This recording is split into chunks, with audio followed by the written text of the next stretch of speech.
This all starts with, of course, Andrew Schultz saying Ben Shapiro can't debate. I don't agree with Schultz on this one. I think he's isolated. There's copious amounts of Ben Shapiro, dishing it out to college liberals who ask him these questions. But also Ben Shapiro has sat down for numerous discussions. He does the Sunday special. He has conversations and debates with tons of people all the time. I'm not saying he's the greatest debater in the world, but the idea that he's only ever successful against college liberals, I disagree with. But I don't know if you guys want to jump in and we'll just. I think he would. I think he would do great in the debate on Israel because he's right. I think that would help him enormously. Is that his position on it is the right position? Well, what is that position? That the war in Gaza is a just war.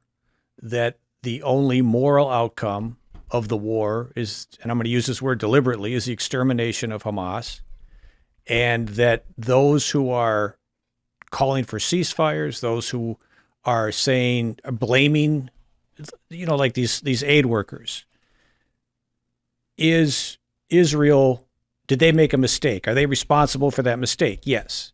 But are they morally responsible? No. Hamas is morally responsible because they started the war. So that gives, in my opinion, he's correct on the debate, and I don't see how someone can morally say that what Israel is doing is wrong, because what they're doing is needs to be done, or more people are going to die in the future. How did the World Central Kitchen thing happen? How do you accidentally target 3 separate vehicles in different areas and kill a bunch of aid workers?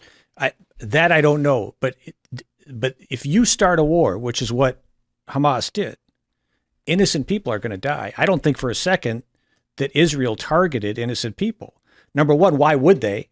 What's the only thing it could do is hurt them, which of course it has. Well, they did target innocent people. The question is, deliberately. Right? Was it an accident or otherwise? I think obviously it was an accident. What's the upside to killing innocent people deliberately? There's no upside. The aid workers, the upside is they don't get the food and water to the people they're trying to exterminate.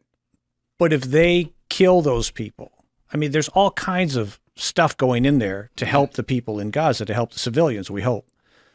So knocking out 12 aid workers is not going to make a huge difference in what's going in there. All it's going to do is what's happened to Israel, what we all know was going to happen to Israel, which is Biden turned against them and public opinion turned against them. There's no upside to killing those aid workers. One of the thoughts I had while you were explaining that is that because Hamas started the war, Israel has the right to kill civilians. No, I didn't say that. It's not their fault. Their hand was forced. So I disagree, because if a country were to invade my borders and start a war, and then I go total war on them and start bombing their cities and killing them, I don't have the right to blame them for me killing all those civilians. I made that choice. But you have, Israel has a moral obligation to exterminate Hamas. They have to do it. And that's going to save lives. It's like dropping bombs on Japan, atomic bombs on Japan. That was a moral thing to do. It ended the war and it saved lives. And if you let Hamas go on, especially after what happened October 7th, you're going to see a lot more civilians. It's going to be like Iraq and Afghanistan, 20 years of hell. Civilians, this immoral, moral war that you let go on for decades and decades. So my concern, couldn't they go to where's the leadership, the Hamas leadership currently at? Aren't they in Qatar? A bunch of them are in Qatar, yeah. Yeah, so why doesn't the U.S. and Israel just actually go and put them in cuffs? I don't think it's that easy. If they hide among civilians, plus you got to get. Oh, they're not. They're I'm pretty sure these are public-facing people who get, one guy went on TV. Plus, you have to take away their ability to wage war again, and that's what they're doing going into Gaza, because it's not. We don't have hospitals. We have hospitals built on top of weaponry. That's the stuff you have to get rid of.